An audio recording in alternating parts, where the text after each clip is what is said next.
Bonjour et nouvelle vidéo de la TY125 type 1K6, donc c'est la type C de 1976. Elle a pris la succession de la 541 de 1975. Alors, cette petite vidéo va expliquer un petit peu comment fonctionne ce modèle de TY. Donc nous avons ici un commutateur à clé qui se trouve sur le guidon, donc directement hérité de la 541. Ça c'est propre aux premières générations de 1K6. Et donc ce commutateur a 4 positions. Donc position 0, on arrête tout, on n'a absolument pas d'électricité sur la moto et surtout on coupe le moteur. En position 1, donc nous avons la possibilité de faire fonctionner les choses suivantes. Alors position 1, nous avons d'abord la possibilité d'éclairer nos veilleuses avant et arrière avec ce commutateur à glissière là qui est placé sur la poignée gauche à droite. Donc quand on pousse cette glissière vers le haut, eh bien on aura la possibilité, sans démarrer le moteur, d'avoir les veilleuses à l'arrière et à l'avant. Alors cette position, elle était réglementaire dans les années 70. On avait le droit de circuler à moto en ville en éclairant uniquement les veilleuses de jour. Donc là on éclaire, on éteint. Voilà.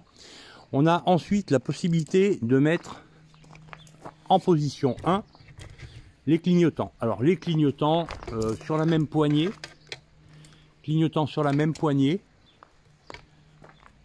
petite démonstration. Alors clignotant à gauche et clignotant à droite. Donc tout ça sans avoir besoin de démarrer le moteur.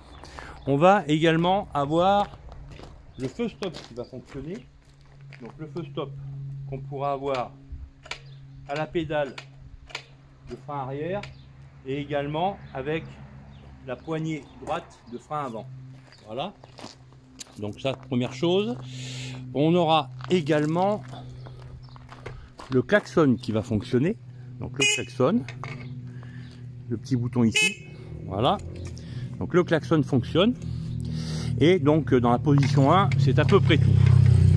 Ensuite, nous allons passer notre commutateur en position 2. Alors, position 2, qu'est-ce qu'on va avoir? Eh bien, position 2, quelle que soit la position de ce commutateur donc, qui me permettait précédemment d'éclairer uniquement les veilleuses, eh bien là, ce commutateur est shunté par la position 2.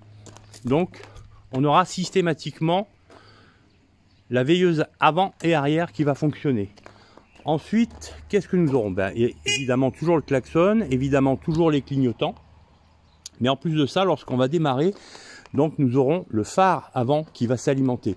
Alors ce phare avant ne fonctionne que moteur en marche, puisqu'il est directement alimenté par le stateur qui génère donc une tension de 6 volts pour pouvoir faire fonctionner le phare avant. Ce phare avant, on a un deuxième commutateur à glissière, donc commutateur à glissière qui permet de passer en feu de croisement ou en feu de route. Voilà. Donc je ne vais pas démarrer la moto pour vous faire une démonstration, mais voilà, ça marche comme ça. Et enfin, dernière position. Alors dernière position, on va tout couper, on n'a plus de klaxon, on n'a plus de clignotant, on n'a plus de phare avant, tout simplement parce que la position 4 va couper le moteur, mais nous aurons donc la position de stationnement de nuit. Donc stationnement de nuit, eh bien tout simplement ça va être la veilleuse arrière et la veilleuse avant. Voilà, j'espère que cette petite vidéo vous aura éclairé sur le mode de fonctionnement d'origine du modèle 541 et de la 1K6 première génération. Je vous dis à bientôt, au revoir.